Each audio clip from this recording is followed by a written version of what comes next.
श्रीमन्नारायण।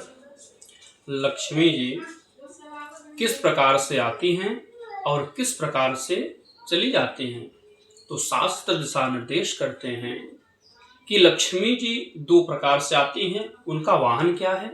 तो बोले जब लक्ष्मी जी आती हैं, जो अकेले आती हैं तो उल्लू पर बैठ कर आती हैं, और जब भगवान के साथ आती हैं, अपने पति के साथ, नारायण के साथ आती हैं, तो वह हंस गरुड़ पर सवार होकर आती हैं। अकेले जब उल्लू पर बैठ के आती हैं तो लक्ष्मी जी को लगता है कि कितनी जल्दी हम यहाँ से जाएं, क्योंकि स्वामी अकेले होंगे। तो वह इन प्रकार कोई न कोई रास्ता बना लेती हैं और शीघ्र ही चली जाती हैं। और जब लक्ष्मी जी नारायण के साथ आती हैं गरुड़ पर बैठकर, तो वो अस्थायी रहती हैं, क्योंकि जहाँ पर भगवान रहते हैं, जहाँ पर नारायण रहते हैं, वहाँ पर लक्ष्मी जी वास करती हैं। इसीलिए लक्ष्मी नारायण, क्योंकि नारायण भगवान की शक्ति ही लक्ष्मी जी हैं। तो जहाँ नारायण का वास होता है, वहाँ सदैव लक्ष्मी जी निवास करती हैं। कहते हैं कि लक्ष्मी जी आती कैसे हैं, तो आगच्छति यदा लक्ष्मी। लक्ष्मी जी कैसे आते हैं? नारिकेल फलाम्बुवत, नारियल के फल के जल के समान लक्ष्मी जी आती हैं।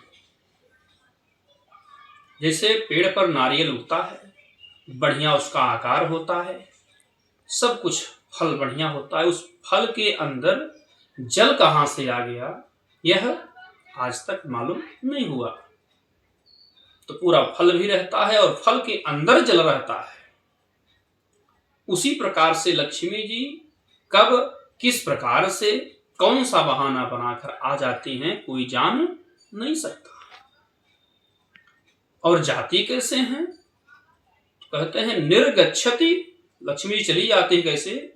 गज भुक्त कपित्थवत, हाथी के द्वारा खाया गया कैंथ, जिसको गांव की भाषा में कैंच बोलते हैं, जिसको खाने से गला पकड़ लेता है, तो लोग नमक लगा के भी खाते हैं कैंच को। कहते हैं कि लक्ष्मी जी हाथी के द्वारा खाए गए कैंथ के समान चली जाती हैं, निर्गच्छत चली जाती हैं।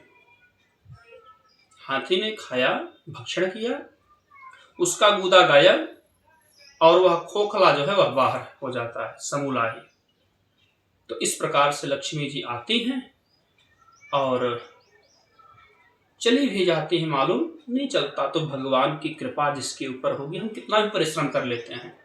देखिए खेत बाड़ी में हम परिश्रम करते हैं, सब कुछ लगाते हैं, पर फल ईश्वर ही देता है। कर्मण्येवाधिकारस्ते मा फलेषु कदाचन।